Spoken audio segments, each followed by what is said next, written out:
The moment I saw my brother standing in the corner of my father's hospital room, whispering into his phone with his back turned to Dad's bed, I knew something was very wrong. Dad had just been moved out of the ICU 2 days earlier. He'd had a massive stroke, the kind that leaves you conscious but confused, where you recognize faces but can't always find the words. The kind that makes you vulnerable in ways that people like my brother know how to use. I'd driven 4 hours from Columbus the night the hospital called. My brother lived 20 minutes away and had shown up the next morning, coffee in hand, calm as someone arriving for a routine meeting. That should have told me everything. His name is Philip, though he's gone by Phil his whole life as if the full name carries too much weight for him. He's 41, 7 years older than me, and for most of my life I assumed the distance between us was just the natural gap of siblings born that far apart. It wasn't until I was standing in that hospital room watching him pretend not to know I was there that I understood the distance had always been intentional. He'd been keeping me at arm's length so I couldn't see what he was doing. My name is not important right now. What's important is that I am my father's youngest child, a 34-year-old occupational therapist living in Ohio. And for the past 11 years, I have been the one driving 4 hours to help Dad fix the gutters, driving 4 hours to sit with him at Mom's grave on her birthday, driving 4 hours every Thanksgiving because Phil always had somewhere else to be. My brother had proximity. I had presence. I thought that was just how our family worked.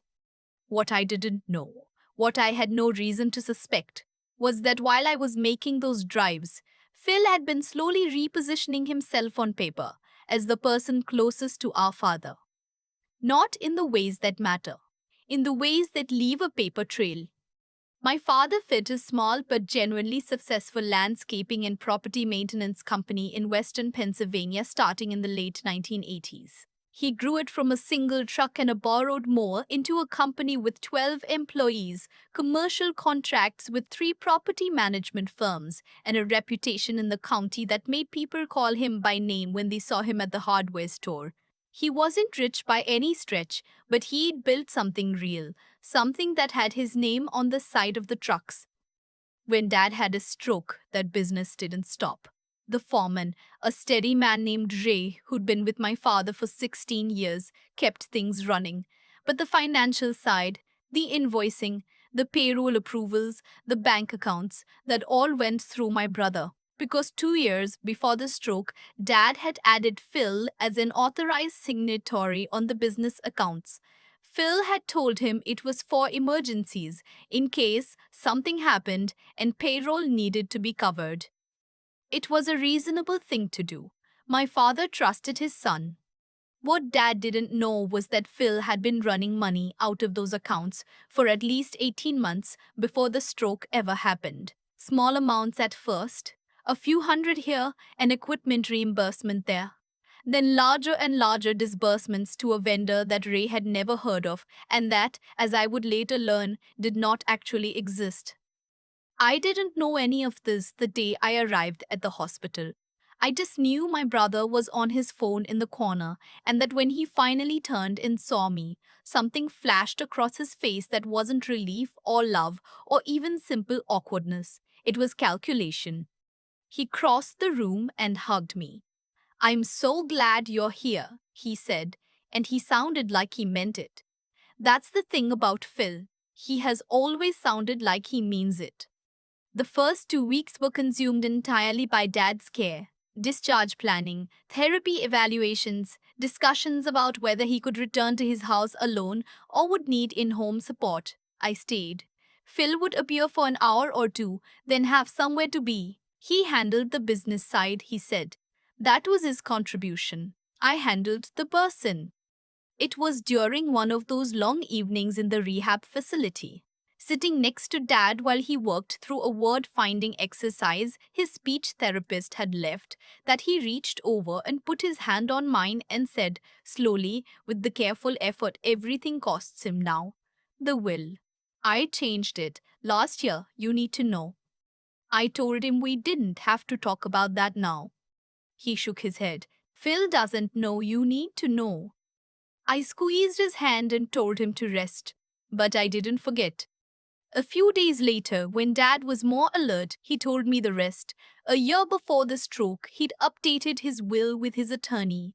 He'd left the house and a portion of savings to be divided equally, but the business, the trucks, the contracts, the equipment, the name, he'd left to me. Not because he loved me more, he said, but because he'd watched me for 30 years and he knew I'd keep it going. He knew I'd keep Ray employed. He knew I cared about what the thing meant, not just what it was worth.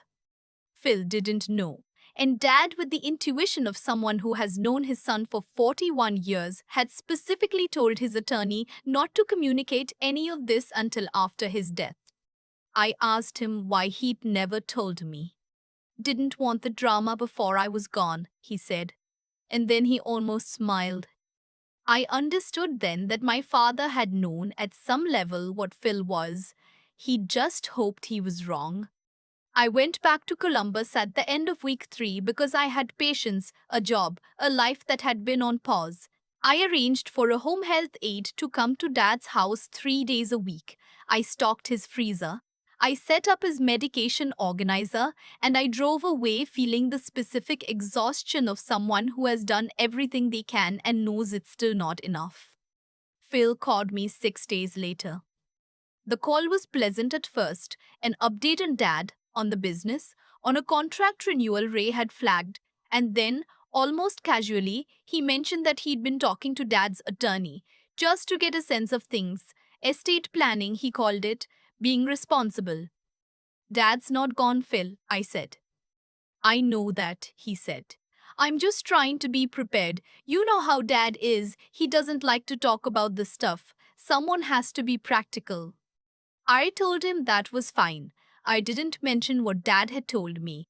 I went back to my apartment and I sat in my kitchen for a long time, and something in my chest told me to start paying attention.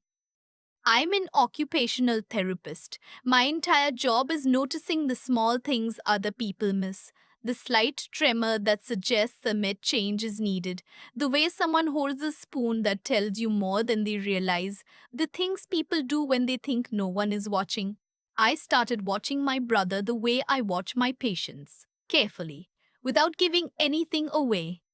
The first thing I did was talk to Ray. I drove back up to Pennsylvania on a Saturday, told Dad I was just checking in, and then stopped by the company yard afterward. Ray is the kind of person who is constitutionally incapable of being anything other than direct. When I asked him if things looked okay at the business, he was quiet for a moment. Then he said, I've been meaning to say something to somebody. He told me about the vendor, a company called Hargrove Supply Solutions, listed in the accounting software as a provider of specialty equipment and maintenance materials.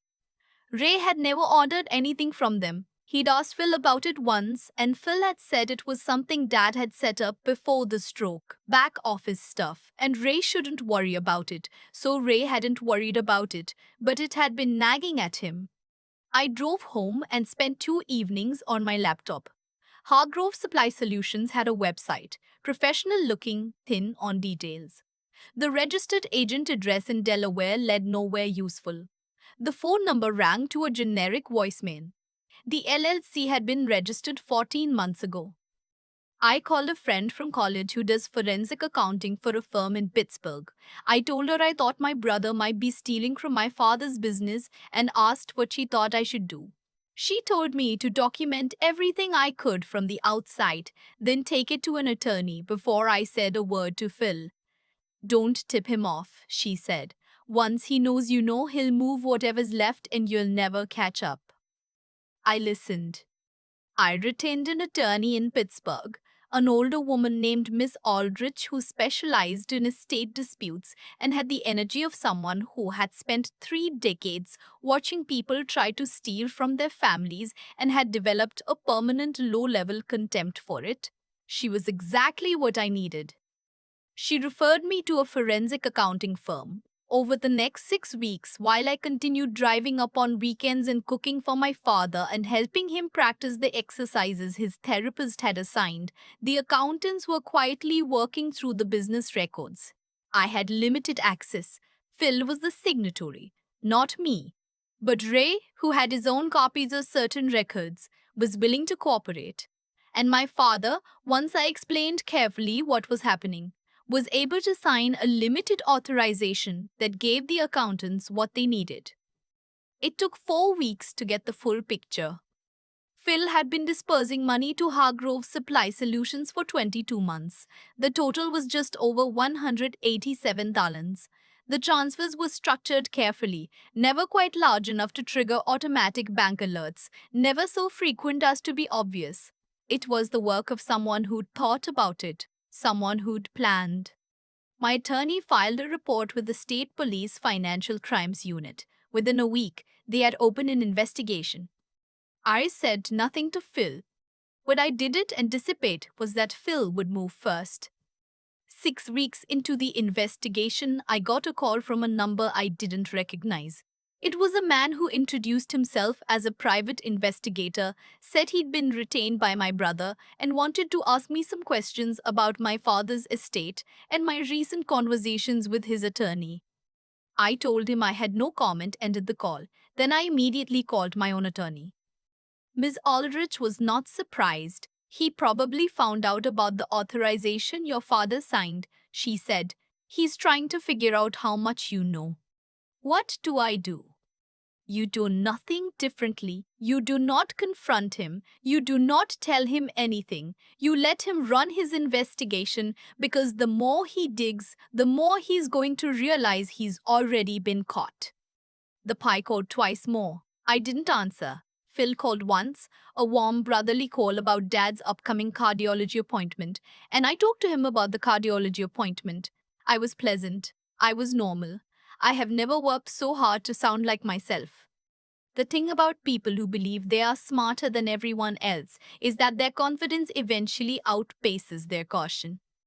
Phil didn't know the investigation had been going on for 6 weeks. He thought he had seen something, the attorney authorization, maybe, or a mention from someone at the bank, and he thought he could get ahead of it by knowing what I knew before I could act on it. So he hired a PI to dig into me. And the PI, doing his job professionally, pulled records. Financial records, public records, anything relevant to a potential estate dispute, including, and this is the part that I think about sometimes when I can't sleep, business disbursement records that Phil had apparently provided to support his own narrative.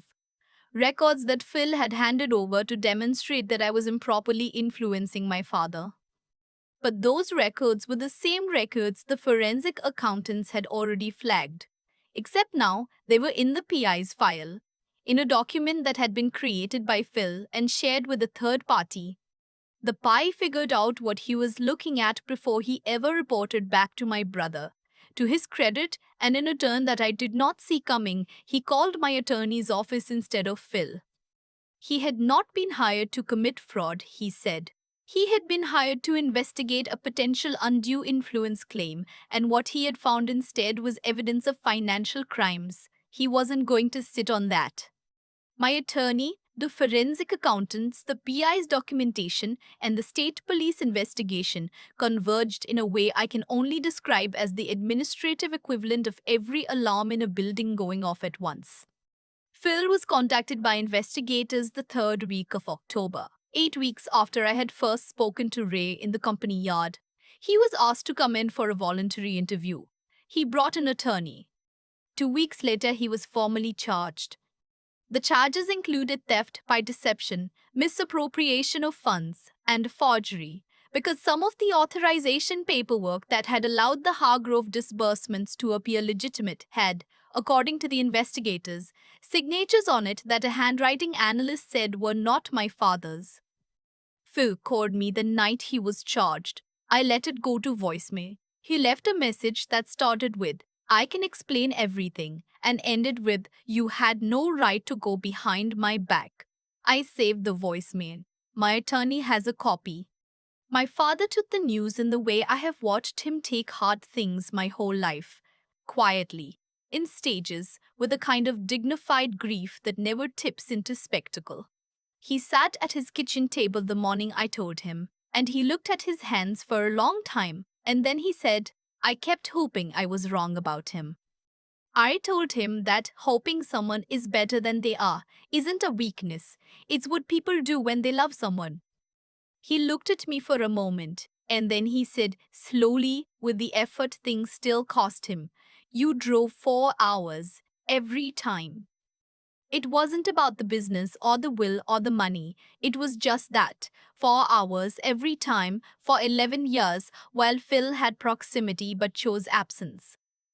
I didn't say anything. I just sat with him. The case went through preliminary hearings over the following months. Phil's attorney attempted, early on, to argue that the disbursements had been authorized by my father verbally and that the business accounts had been managed with my father's knowledge. The forensic accountant's timeline made that argument difficult to sustain. The handwriting analysis made it impossible.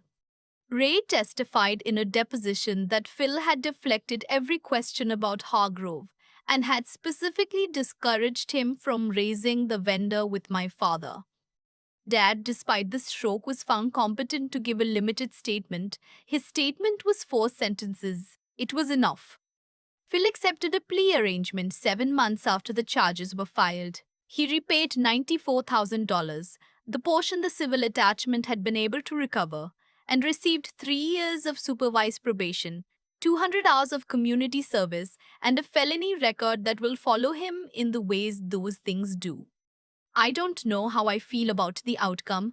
I've thought about it a lot. He didn't go to prison. And some days that feels wrong.